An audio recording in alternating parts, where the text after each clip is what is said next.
안녕하세요. 마음씨의 아로마 세라피스트 김민서입니다. 마음씨의 아로마 세라피 온라인 클래스에서는 매달 아로마 세라피를 주제로 오픈 클래스를 운영하고 있습니다.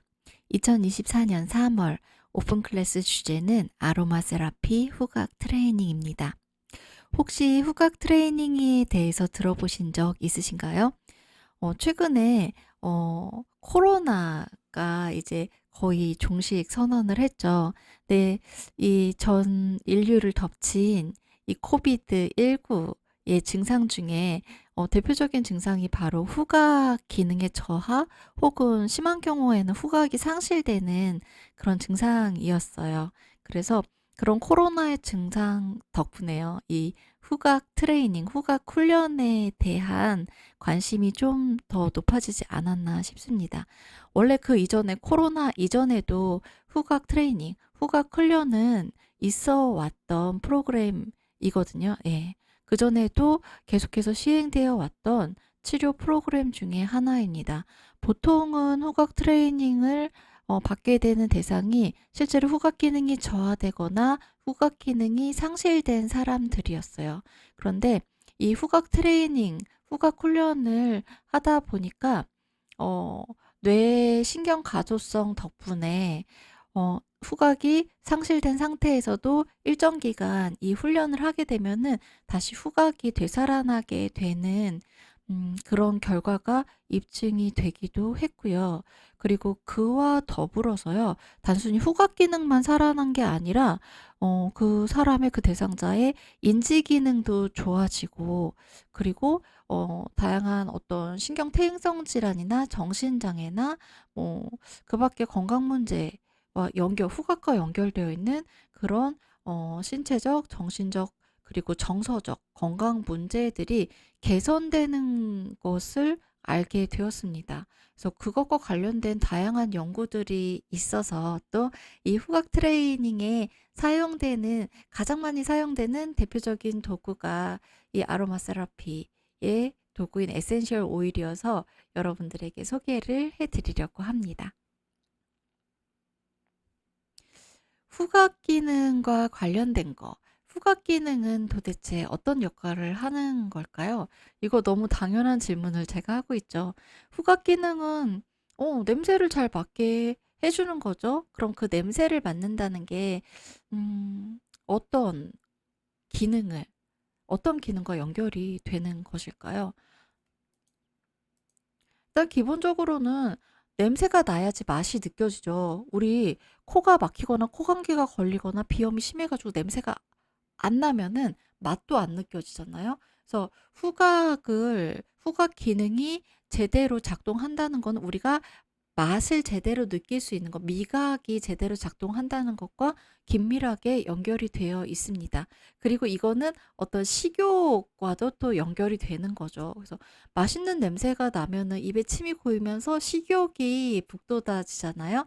네, 그래서 식욕하고도 후각 기능은 밀접하게 연결이 되어 있고요. 하지만 모든 냄새가 우리의 그 식욕을 돋우는 건 아니죠. 어떤 냄새는 토할 것 같아. 이게 뭐야 하면서 오히려 입맛을 뚝 떨어지게 하고 토할 것 같이 만드는 그런 냄새도 있잖아요. 바로 혐오감을 유발하는 것도 후각 기능 중에 중요한 기능이에요. 그리고 이 혐오감을 유발하는 거는 또 생존 이랑도 직접적으로 연결이 되는 것이거든요. 우리가 뭔가 음식을 먹는데 어떤 사람은 이 후각이 예민해 가지고 '이 음식이 좀 이상한데, 상한 것 같은데, 뭔가 오염이 된 것 같은데.' 이런 걸 귀신같이 알아내는 사람들이 있어요. 그러면 그 사람들은 이거 이상해.' 하면 안 먹게 되겠죠. 혐오감이 생길 거 아니에요? 그 음식에 대해서 '이게 뭐야? 왜 이런 냄새가 나? 뭐가 잘못된 것 같아.' 하면서 절대로 그 음식을 먹지 않을 거예요. 그런데 만약에 그 냄새를 잘 감지를 못해요. '뭐가 이상하다는 거야. 나는 맛있는 냄새만 나는데, 좋기만 한데.' 하면서 막 먹어요. 근데 알고 보니까 그게 상한 거였어요. 아니면은 미생물에 그 병원균에 감염이 된 거였어요. 근데 그거를 모르고 먹은 사람은 어떻게 될까요? 예. 식중독에 걸리거나 배탈이라도 나게 되겠죠. 뭔가 탈이 날 거예요. 몸에 문제가 생겨요. 그래서 우리가 어떤 상하거나 오염된 음식물에서 혐오감을 느끼는 그 냄새를 감지한다는 거는 우리의 몸에 해로운 것으로부터 우리가 음 스스로를 보호할 수 있는 중요한 기전 중에 또 하나이거든요. 그래서 이 식욕이 돋는 거, 그리고 혐오감이 일어서 음식을 거부하는 거, 이것 자체가 또 우리가 생존하는 데 아주 중요한 그런 기능이기도 합니다. 그리고 이 후각 기능이요. 냄새는요. 우리의 기분이나 정서 반응과도 아주 밀접하게 연결이 되어 있습니다. 음. 왜 그런 거 있잖아요. 어 아기들이 엄마 냄새를 아주 귀신같이 구분을 하죠. 그래서 엄마 냄새가 나면은 불안하던 마음도, 두렵던 마음도 가라앉고 차분하고 고요해지잖아요. 평온함을 되찾게 되잖아요. 그리고 예전에 첫사랑이 뿌리던 그 향수 냄새가 지하철을 타고 가는데, 아니면 길을 걸어가는데 어디선가 훅 날라와서 코로 들어가요. 그러면은 갑자기 그 첫사랑을 하던 그 시절의 감정이 되살아나는 그러면서 그 기억도, 그때 당시의 기억도 생생하게 되살아나는 그런 경험을 하게 될 수도 있어요. 혹은 내가 진짜 싫어했던 사람이 뿌리던 향수 냄새가 우연히 어디선가 훅 날라와서 코로 들어가요. 그러면은 그때는 어 예, 되게 기분이 나쁘거나 갑자기 불쾌해지거나 그런 감정이 훅 올라오게 되는, '내가 왜 이러지?' 이렇게 자기도 모르게 그런 반응이 일어나게 되는 그런 경험도 하게 되거든요.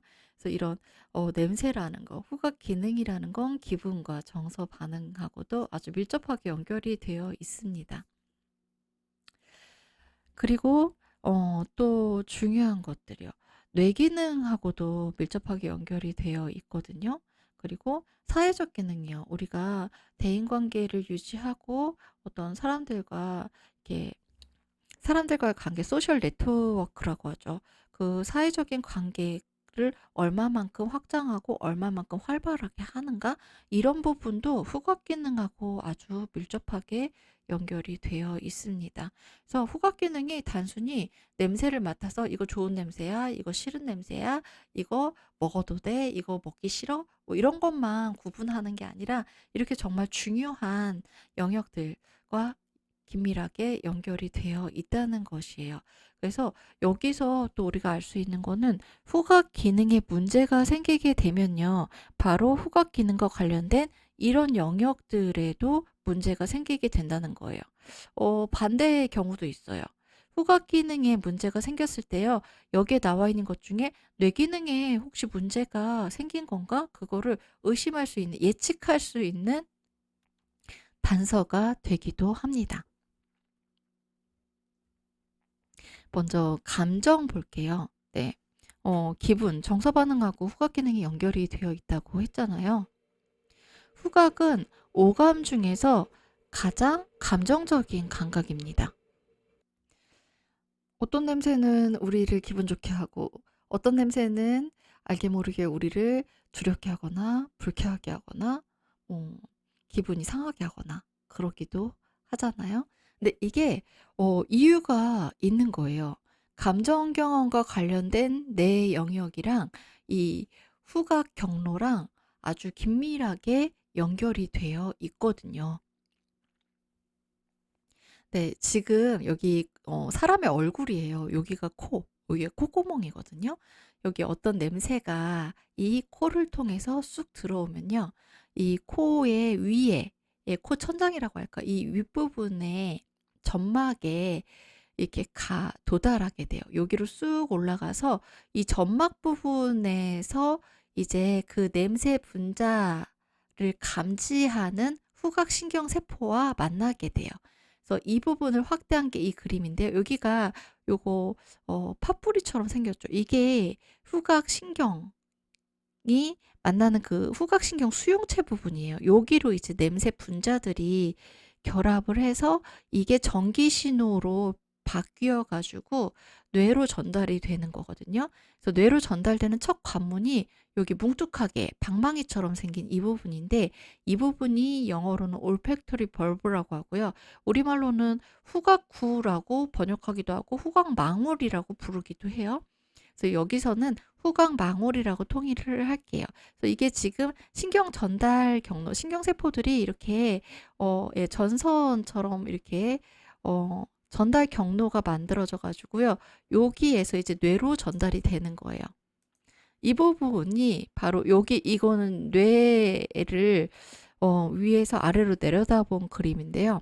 이쪽이 코예요. 그리고 여기 이 후각 망울 부분이 바로 여기예요. 여기 올팩토리 볼브라고 돼 있죠. 네, 좌우로 이렇게 하나씩 돼 있어요. 그래서 이 후각 볼브로 음, 후각 망울이죠. 네. 후각 망울로 여기 어떤 냄새가 나라는 신호가, 이 전기 신호가 이제 여기로 들어와 가지고 어느 경로로 전달이 되는가, 그게 이 그림에 나와 있는 거예요. 보시면은 지금 도달하는 부분, 일단 여기 가까운 데 볼까요? 하이포살라무스는 시상하부라는 곳입니다. 시상하부가 하는 대표적인 일은요, 우리 몸에 호르몬 분비를 조절하는 기능을 해요. 호르몬 분비를 조절하는 이 시상하부 쪽으로도 가고요. 시상하부 위쪽으로는요, 시상하부니까 시상의 아래쪽이라서 시상하부라는 이름이 붙은 거예요. 그래서 위에는 시상이라는 부분이 있거든요. 이 시상이라는 부분은 또 우리가 오감으로 감지하는 모든 감각들 있죠. 그 감각들을 뇌로 보내는 관문 역할을 하는 거예요. 그래서 그 시상과 시상하부가 바로 옆에 붙어 있는데, 그 시상의 밑에 있는 시상하부로 일단 얘가 가게 되고, 어떤 냄새가 나라는 전기 신호가 가게 되는 거고요. 이게 또 어디로 가게 되냐면 여기 레티큘러 포메이션이라는 곳은 망상체라는 곳이거든요. 그래서 냄새 자극이 여기로 가게 되면은 어떤 일이 일어나는가가 여기 괄호 안에 들어가 있어요.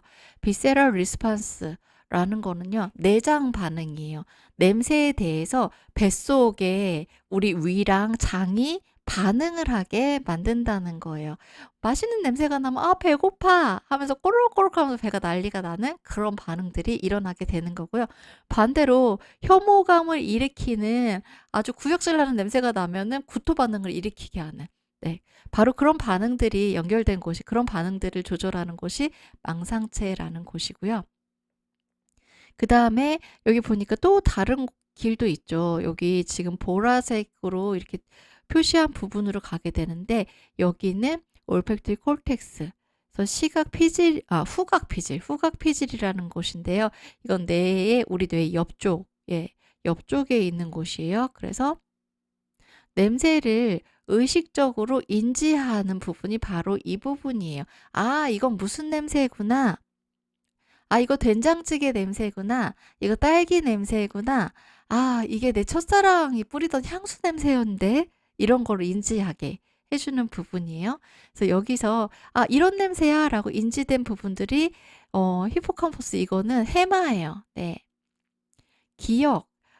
우리가 기억을 저장하게끔 해주는, 저장할 수 있는 기억을 만들어서 그걸 저장하게 하는 부분이랑 부분에 해당되는 부분이죠. 그래서 여기서는 올팩토리 메모리, 그 냄새와 연결되는 기억 정보를 여기에서, 네, 관장하는 것입니다. 그리고 또 이게 가는 곳이 여기 노란색으로 표시된 이 부분이에요. 이 부분은 아미그달라 편도체라는 부분이거든요. 여기는 냄새가 여기까지, 냄새 신호가 여기까지 전달이 되면은 이모셔널 리스판스, 네, 정서적인 반응이 여기서 나오게 되는 것입니다. 그리고 이게 또 여기 망상체로도 연결돼서 정서적인 반응이 또 우리 내장 반응이랑 연결이 되는 그 연결고리까지 이어지게 되는 것이에요. 그래서 여기에서 이 그림에서 알 수 있듯이 어떤 냄새를 맡아서 그게 신호로 뇌로 전달될 때 이 뇌에, 이 신호를 받는 뇌의 부위가 우리의 어떤 감정적인 반응, 그리고 감정적인 기억들을 담당하는 부분으로 곧장 가는 것이기 때문에 이 냄새라는 거, 후각이라는 게 어떤 우리의 기분, 이나 정서 상태, 느낌 이런 것들을 만들어내는 거, 이런 반응들을 만들어내는 거, 조절하는 거하고 아주 긴밀하게 연결이 되어 있는 것입니다. 논문 하나를 같이 볼게요. 이 논문 제목이요. 여기 제가 지금 가지고 왔는데요. 올팩토리 시스템 앤 에모션이에요. 이 후각 시스템과 정서라는 건데요. 여기 이 표가 정리가 되게 잘 돼 있더라고요. 그래서 이 표를 발제를 해 갖고 왔거든요. 그래서 이 후각 시스템의 그 해부학적인 부분들 있죠. 후각 전달 경로 바로 앞에서 봤잖아요. 그 부분들이 이 정서를 관장하는 뇌의 부분이랑 어떻게 연결이 되는가, 그리고 정서적인 문제랑 어떻게 연결이 되는가, 그걸 지금 표로 보여주고 있어요. 그래서 여기 이쪽 왼쪽에 이 세로로 쭉 열거되어 있는 부분이 이 후각 정보, 그러니까 이 전기 신호로 변형된 후각 정보가 전달되는 뇌의 부분들이고요. 여기 지금 위에 가로로 나열되어 있는 건요. 어, 지금 이게 후각 기능, 그 다음에 정서 반응, 그리고 우울증, 그리고 스키조프레니아, 조현병입니다. 그래서 얘네들하고 어떻게 연결이 되어 있는지를 지금 너무 잘 보여주고 있는 표라서 제가 가지고 와봤어요. 그래서 이 중에서 일단 우리 앞에 살펴봤던 부분, 그리고 후각 전달 경로에서 대표적인 부분들 위주로 좀 살펴볼게요. 먼저 후각구요. 네. 후각 망울로 통일하기로 했죠. 후각 망울이요. 후각 망울 보니까 후각 망울은 네, 직접적으로 그 냄새 자극에 대한 전기 신호를 전달하는 중요한, 이 코에서 뇌로 전달하는 아주 중요한 구간이었잖아요. 그래서 후각하고 관련이 있는 거고요. 또 이 후각망울이 우울증이랑 조현병하고도 관련이 있다는 것입니다. 그래서 후각망울에 문제가 생기는 게요. 우울증이나 조현병을 예측할 수 있는 중요한 인자 중에 하나이기도 해요. 그런 부분들에 대해서도 연구를 통해서 많이 밝혀진 부분이거든요. 그다음에 아미그달라 편도체였잖아요. 편도체도 이 후각 기능하고도 긴밀하게 연결이 되어 있고, 이 후각과 관련된 정서 반응하고도 연결이 되고, 또 우울증, 조현병이랑도 관련이 되는 부분인 거고요.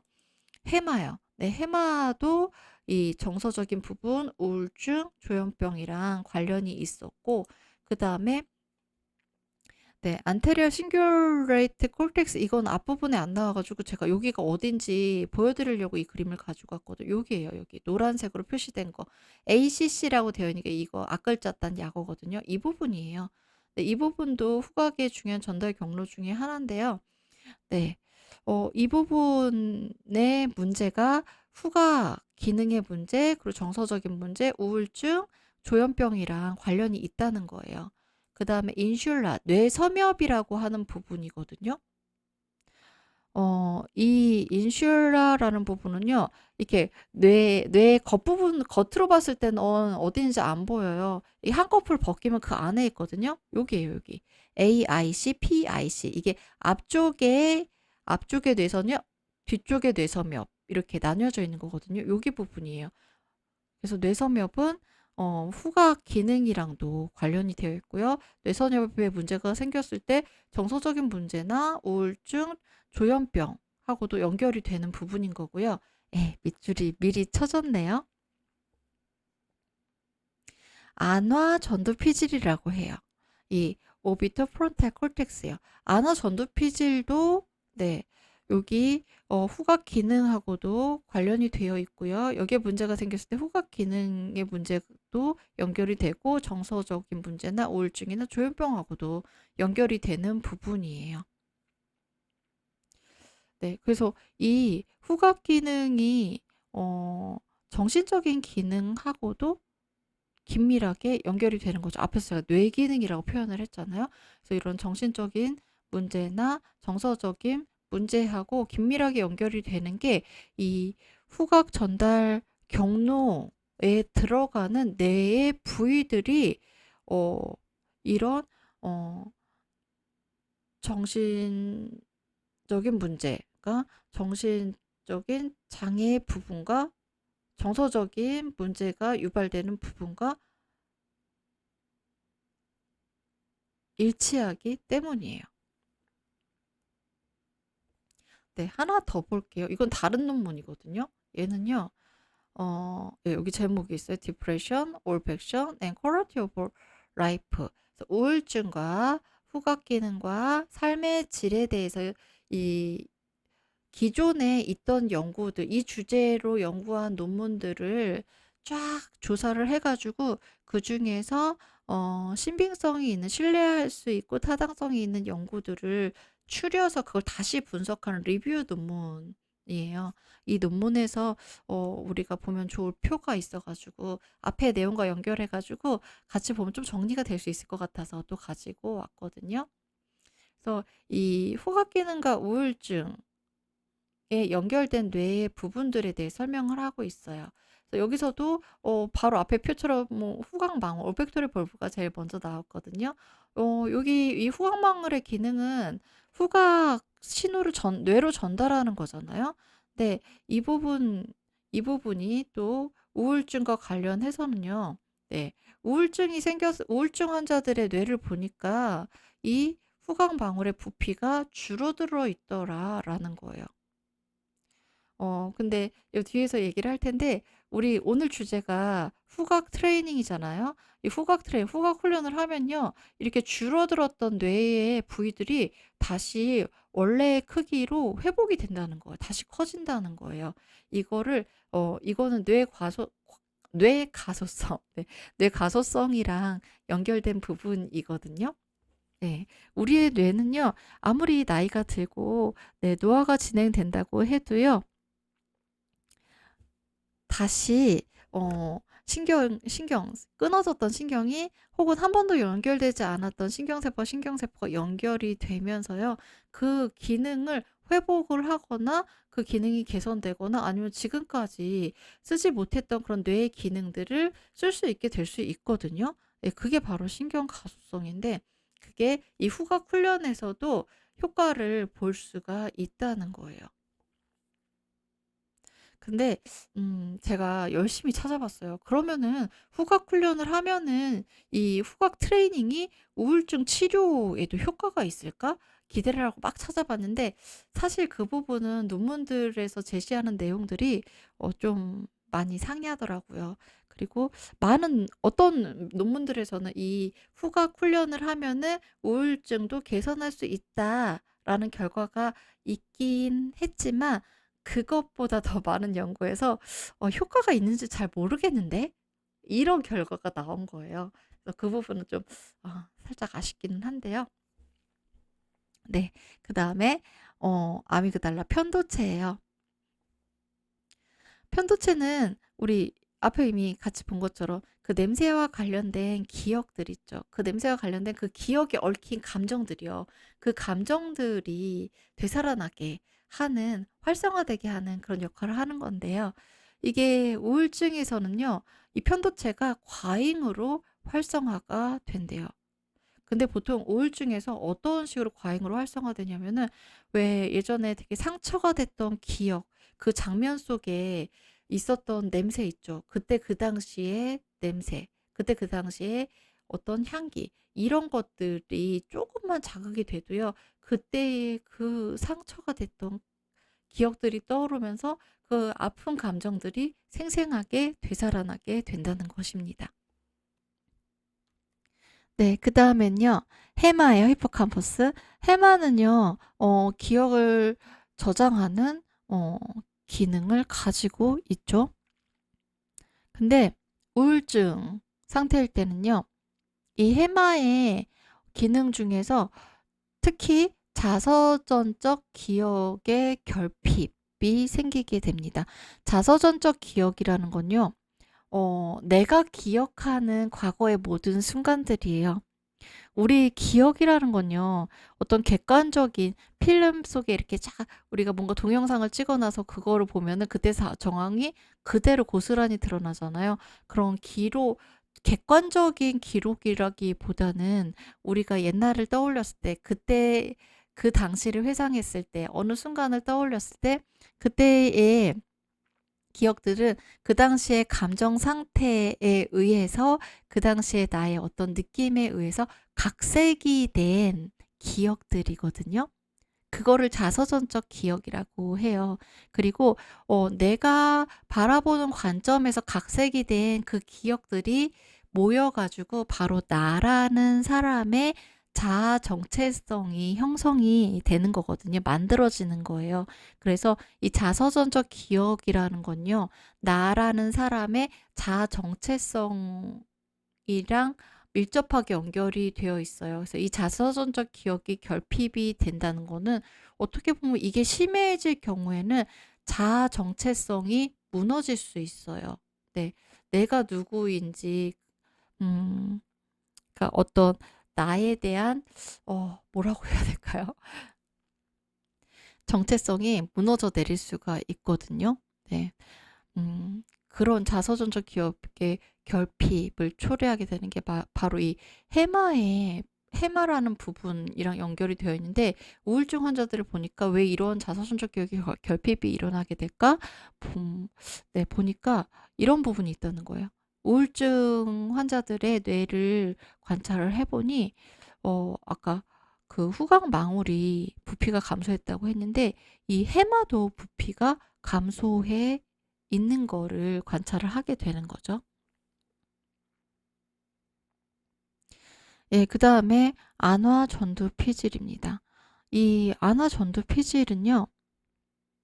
우울증 상태일 때 어떤 작용을 하게 되면은 반추불안을 유발하게 된대요. 반추라는 건요. 왜 소가 여물을 먹었다가 삼켰다가 다시 뱉었다가 삼켰다가 하는 거를 반추라고 하잖아요. 그러니까 이미 다 지나간 일이에요. 그런데 과거의 어떤 순간, 어떤 특정 순간이요. 특히 우울증 상태에서는 뭔가 되게 나를 위축되게 만드는 아니면 나를 슬프게 만드는 나를 우울하게 더 우울하게 만드는 나에게 상처가 됐던 어떤 기억 있죠? 그 기억을 계속해서 반추하게 되는 거예요. 꼭 삼켰던 거를 다시 뱉어서 다시 보고 또 억지로 삼켰는데 또 다시 뱉어서 다시 보고 예, 그러면서 그 기억 속에서 자꾸만 그때의 불안이 되살아나게 되는 그런 작용을 하게 되는 게 바로 이 안화전두피질이랑 연결이 되어 있는 그런 뇌 기능인 거고요. 그게 증폭이 된다는 거예요. 그 다음에 통증에 대한 민감성도 증가를 하고 그에 비해서 정신운동은 또 지체가 되고 그러니까 뭔가 멍한 상태, 반응이 느려지는 상태가 되는 거죠. 네, 그런 게 이 안화전두피질이랑 연결이 되어 있다는 거예요. 여기에 기능이랑. 그다음에 정신운동이 지체되니까 뭐 반응도 느려지고 되게 모든 것에 무감각해지고 그래서 무관심해지게 되고 주의력의 장애, 잘 집중도 못하게 되고 주의력 결핍이 생기게 되고 그다음에 작업 기억에 장애도 생기게 되는 거예요. 그러니까 우리가 뭔가 기억을 해내려고 할 때 기억이 잘 안 나게 되는 그런 상태가 되게 되는 거.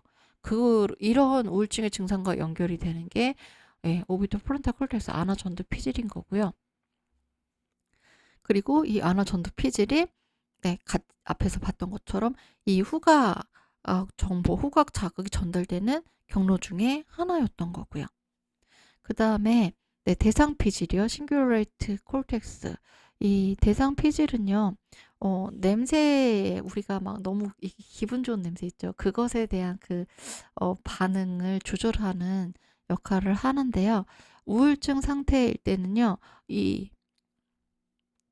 대상 피질 앞부분의 부피가 감소하게 됩니다. 여기 보니까 뇌에 참 많은 부분들의 부피가 감소하게 되는 거죠. 뇌 부피가 감소한다는 건요. 그 부분의 기능이 제대로 작동하지 않게 된다는 것이거든요. 그 다음에 인슐라 뇌섬유압이 여기서도 나왔어요. 이거는요. 그 오더 퀄리티 코딩이라고 해서 냄새의 질에 대해서 코딩을 하는 건데 인슐라가 하는 중요한 기능 중에 하나가 혐오감을 유발하는 거예요. 네. 그래서 냄새에서 이게 혐오감이 날 때, 네. 이 인슐라라는 부분이 또 활성화되어서 이렇게 활발하게 움직여지게 되는 부분인데요. 우울증 상태일 때는요. 휴식 상태, 우리가 편안하게 쉬고 있는 상태, 이완된 상태에서도요. 외부 사건을 계속 떠올리면서 그 상태 속에 갇히게 돼요. 이 부분은 여기 아나 전도피질에서 나왔던 반추 불안 있죠. 그거하고 연결되어서 나타나게 되는 그런 증상의 그런 경험이라고 보시면 될 것 같아요. 그러니까 여기서 계속 떠올리게 되는 외부 사건이라는 게 뭔가 내가 떠올리고 싶지 않은 너무나 힘든, 나를 아프게 하고 힘들게 하고 상처받게 하는 그때의 그 사건을 계속해서 떠올리게 만든다는 것입니다. 네. 그래서 결국 이 두 개의 논문에 제시된 표를 통해서 제가 말씀드리고 싶은 건요. 후각 전달 경로에 속하는 뇌의 중요한 주요 부분들이요.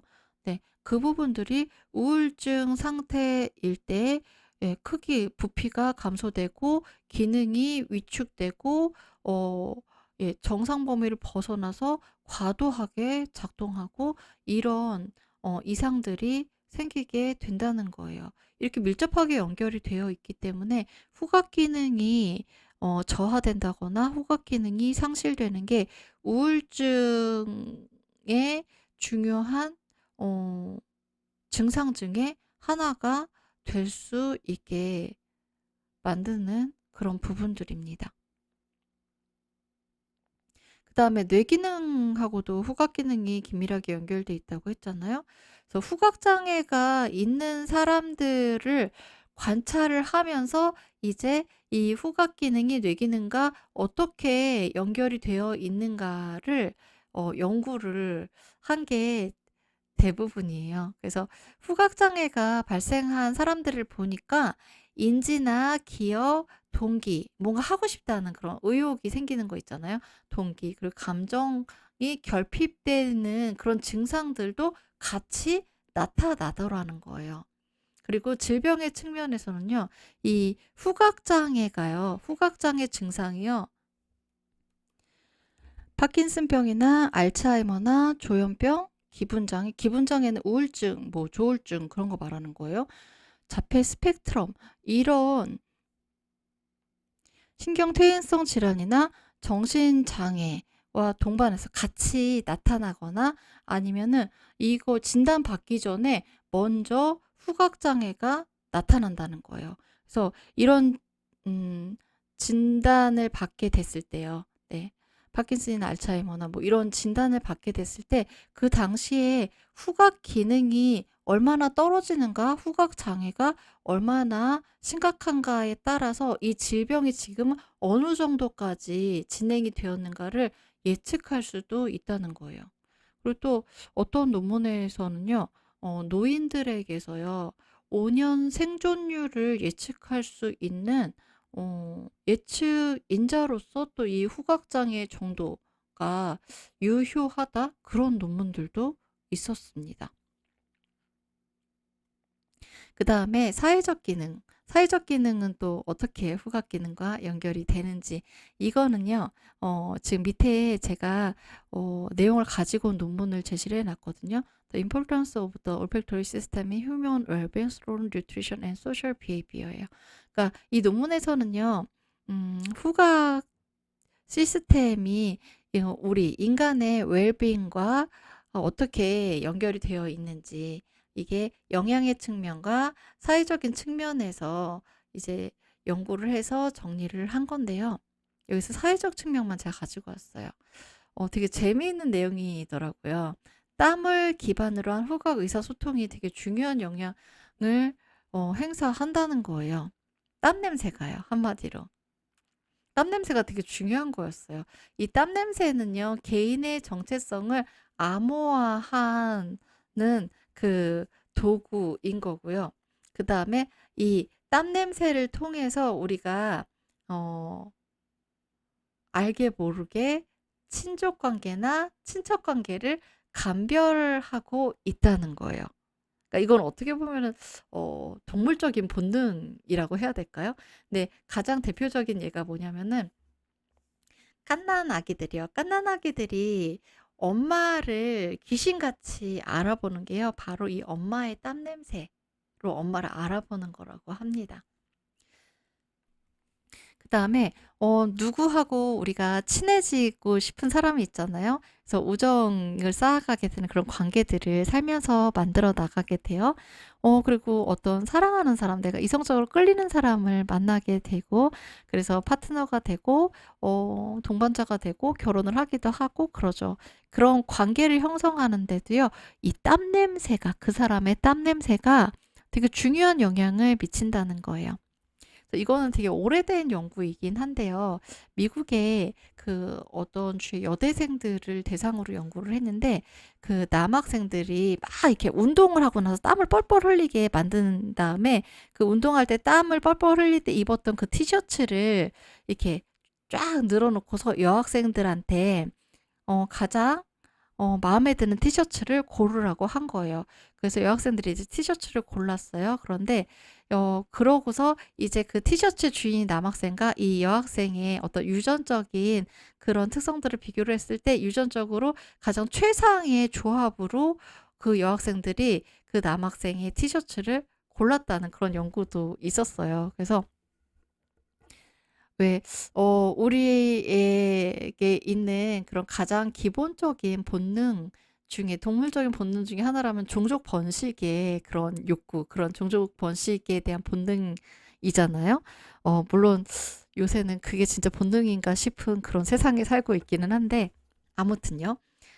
음, 근데 그 종족 번식을 하는데 그냥 종족 번식을 아무렇게나 하고자 하는 게 아니라, 또 그 밑에 깔려 있는 우리의 그런 내재적인 본능 중에 하나는 가장 최고의 유전자를 물려줘서 내 유전자가 네, 영원토록 계속해서 이 세상에 남아 있기를, 세대를 거듭해서 계속해서 이어지기를 바라게 되고, 그러기 위해서 그 우수한 유전자의 조합을 찾아내려고 하는 게 또 우리의 본능에 내재되어 있다고 하잖아요. 우리가 의식적으로는 그거를 어 의식하지 못하면서 살아가고 있지만, 그런 부분들, 본능적인 부분들이 우리의 의지와는 상관없이 우리가 모르는 상태에서 작동하게 되는데, 그 중에 하나가 바로 땀 냄새라는 거예요.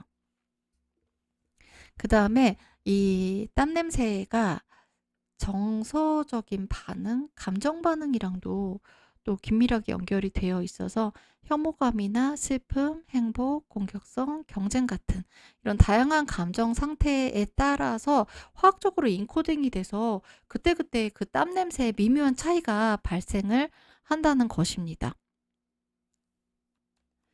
그리고 그 감정 상태에 따라서 화학적으로 인코딩이 된 그 땀 냄새 있잖아요. 그 땀 냄새를 맡은 주변의 사람들한테도 그 감정이 전염이 되게 된다는 거예요. 네. 그래서 이게 우리가 어떤 누군가가 슬퍼하면 우리도 슬퍼지고, 뭐 그게 물론 땀 냄새 하나 때문에 그런 거는 아니지만요. 이 중요한 역할을 한다는 거죠. 그래서 이런 감정을 공유하고요.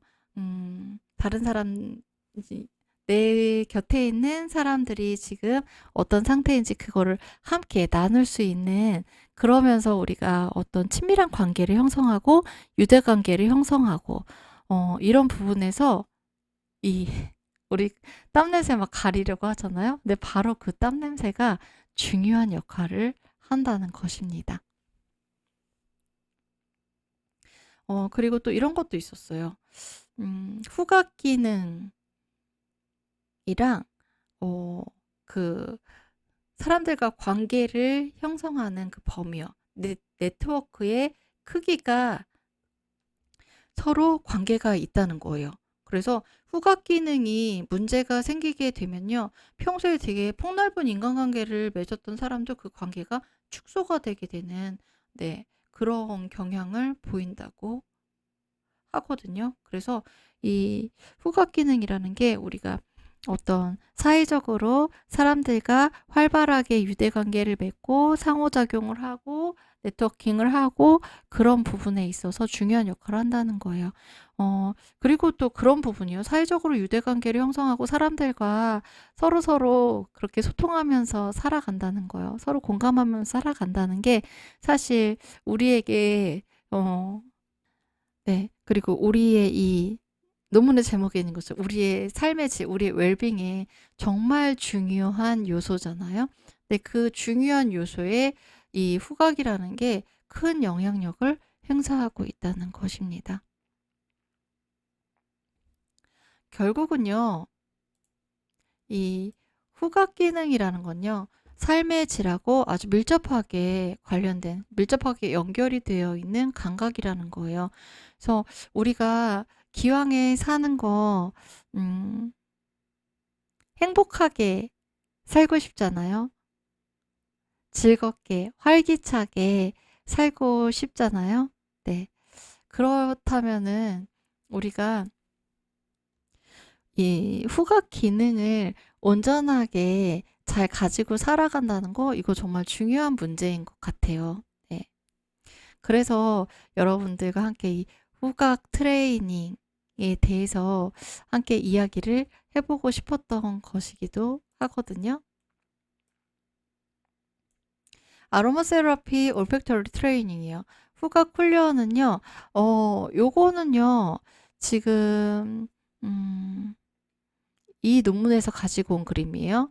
The importance of considering olfactory dysfunction during the COVID-19 pandemic and in clinical practice.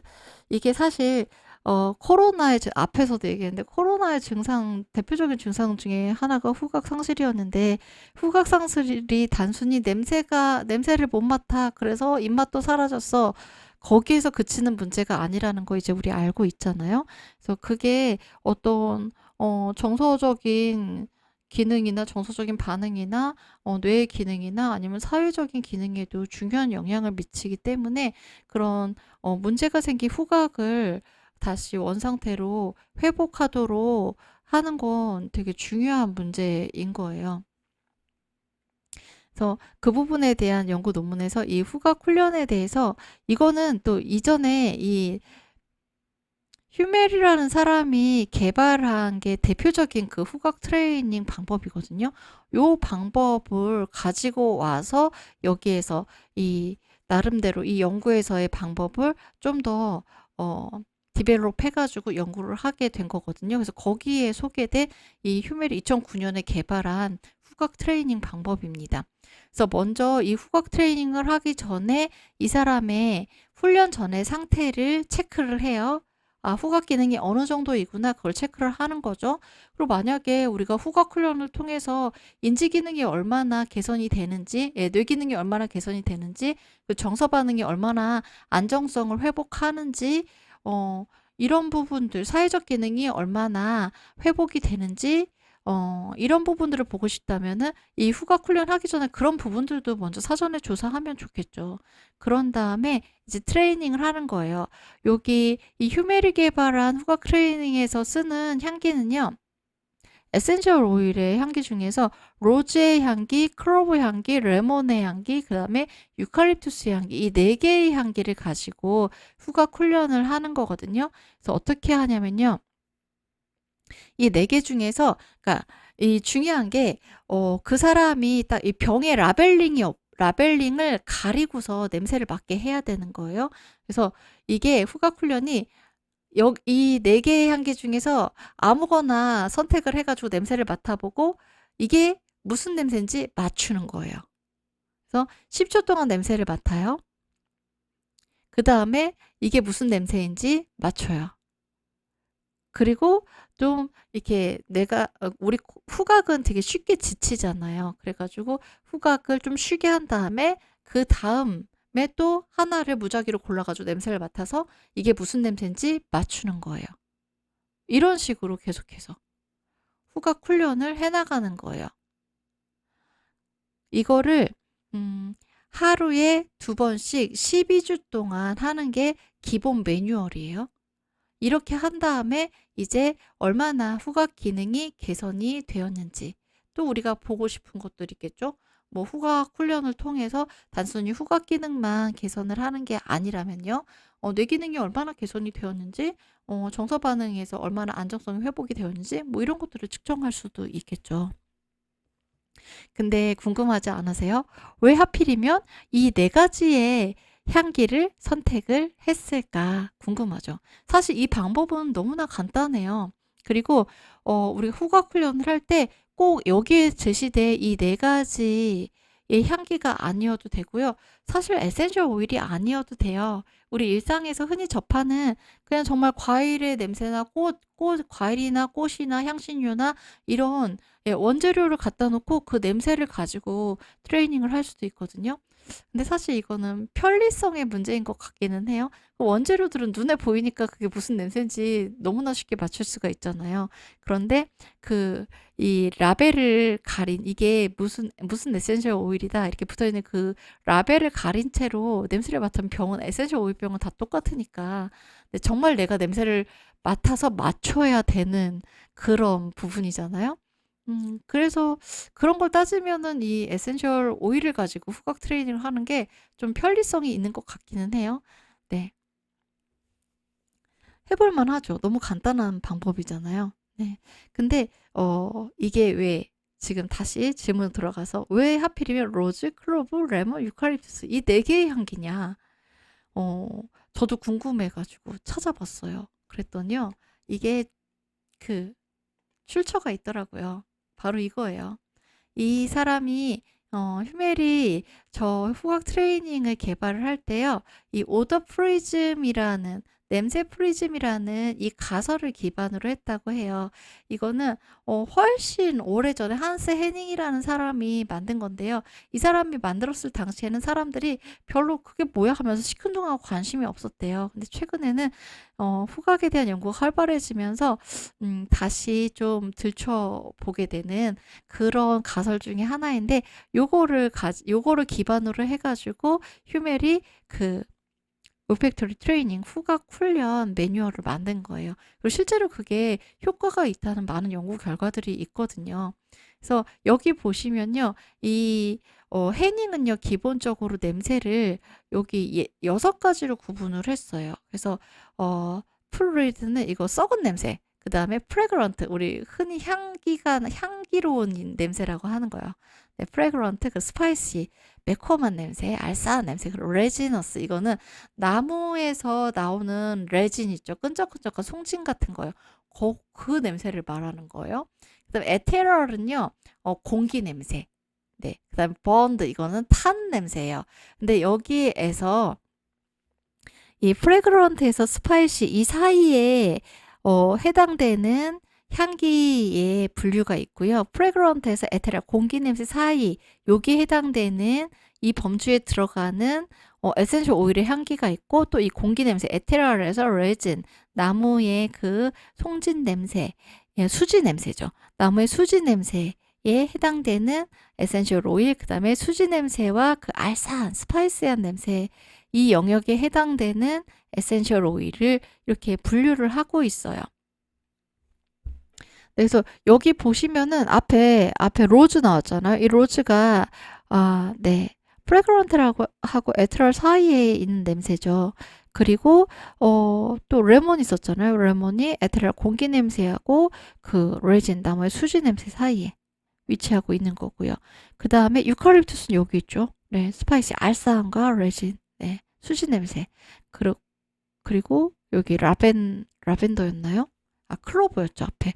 클로브가 여기 스파이시에 가깝네요. 예, 프레그런트하고 스파이시에 가까운 여기에 위치했어요. 그래서 이 4개, 사각형, 이 6개 중에서 썩은 냄새하고 타는 냄새 빼고요. 이 프레그런트, 에테랄, 레지너스, 스파이시 이 4개의 사각형의 각각의 영역에 해당되는 향기 중에 하나씩을 가지고 와서 후각 트레이닝 매뉴얼을 만든 거예요. 그래서 제가 이거를 함께 보는 이유는요. 만약에 나는 로즈 에센셜 오일이 없는데 하면 여기에 있는 것 중에 사실 여기에 있는 것 중에 로즈 에센셜 오일이 제일 비싸거든요. 그래서 나는 좀 로즈보다는 저렴하지만 여기에 충분히 이 냄새 영역에 해당이 되는 제라늄을 활용을 해야겠어. 그것도 가능하다는 거예요. 그다음에 여기서도 클로브 말고 나는 타임이나 라벤더 에센셜 오일을 사용할래. 그것도 가능해요. 마찬가지로 여기서도 레몬 말고 오렌지나 뭐 파인이나 프랑키센스나 다른 걸 사용할 수가 있는 거고. 그러니까 각각의 영역별로 어떤 에센셜 오일로 이 후각 트레이닝에 쓰는 에센셜 오일들을 대체해서 사용할 수 있을까? 그거를 우리가 고르는데 이 오더 프리즘 이 도표가 도움이 되는 거죠. 그래서요, 요런, 오더 프리즘 가설에 기반한, 휴멜의 후각 트레이닝이 어떤 효과를 가지고 오느냐, 후각 훈련의 효과를 보면요, 사실 여기 하나의 연구에서 가지고 오긴 했는데, 이 각각에 대해서도 이걸 검증한 연구들이 많이 있어요. 그래서 후각 훈련의 효과, 대표적인 효과가 여기에 이 논문에 집약이 되어 있어서 이 논문에 있는 내용을 여기 정리를 해봤거든요.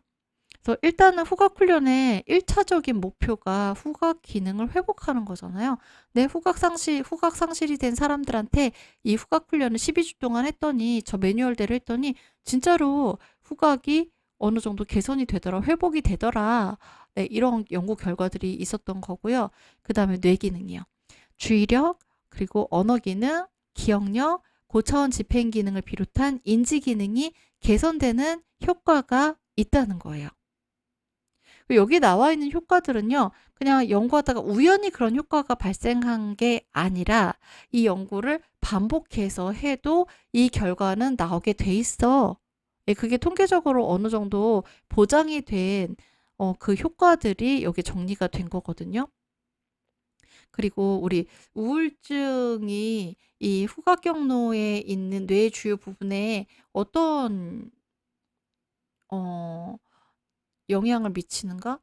영향을 미친다기보다는 어떠한 변화와 연결이 되는가? 봤잖아요. 그래서 뇌의 많은 부분들이 다 이렇게 부피가 줄어서 쪼그라들어 있는 거를 봤잖아요. 근데 이 후각 훈련을 하면은 그 쪼그라들어 있는 부분이 다시 펴질 수 있다는 거예요.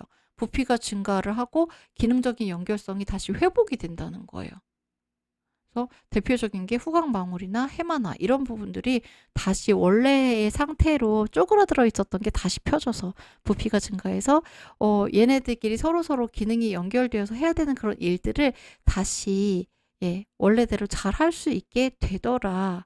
이런 결과들을 볼 수가 있습니다. 네. 연구들을 보면은 이런 결과들이 대표적인 결과로 제시가 되어 있어요.